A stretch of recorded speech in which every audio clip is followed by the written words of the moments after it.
the k out of n active redundant system. So an active system is where all the components are loaded fully to whatever they need to bear. So when we mention a k out of n system, it means that at least k units must work. So when we have k equals 1, it is the classical active parallel system. We have looked at that briefly before. When k is equal to n, we have the classical series system. All elements must function. We have looked at that also. And for any other k, it's a general k out of n system. So we can define the time to failure of all these n elements. So if we ordered them, from highest to lowest, so t subscript 1 within parentheses is the highest, and t subscript n in parentheses is the lowest. So Tn is the weakest, the first to fail, and T1 is the strongest and it fails the last. So for a k out of n system, the system time to failure is given in terms of these individual n element time to failures.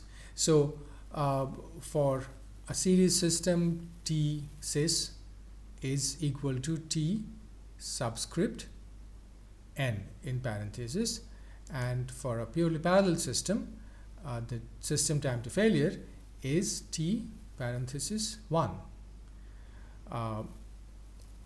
in the subscript.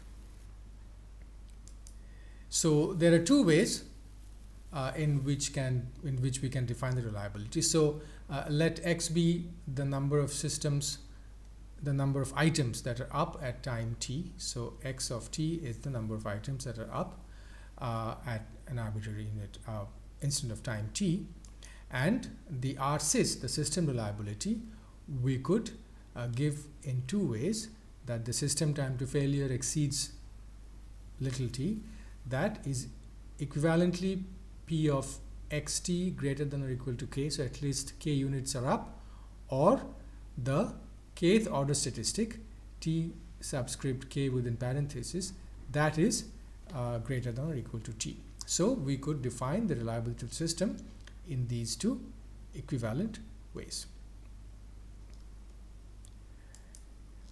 We then start with the series system. This is, as I said, a special case when k is equal to n, so all units must work, and by its very nature, just to emphasize that a series system is always active. The system time to failure is the minimum of all the element times. If you ordered them, it's the smallest one. And the reliability of the system is that the minimum of these element times to failure would exceed the time instant in question. So RSys t is the probability that T1 greater than t and T2 greater than t, all the way up to Tn greater than t. So when we have I in the subscript without parentheses, it's just the time to failure of element I, and when we have I within parentheses in the subscript, it means it's ordered.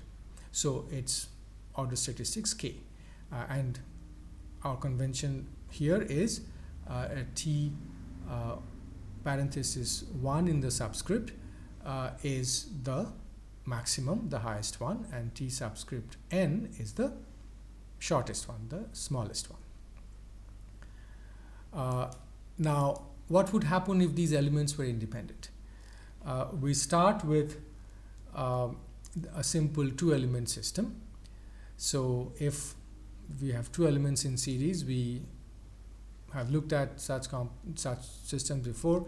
So T sys is minimum of T1 and T2, and R sys at time t is the probability that T1 is greater than small t and T2 is greater than small t.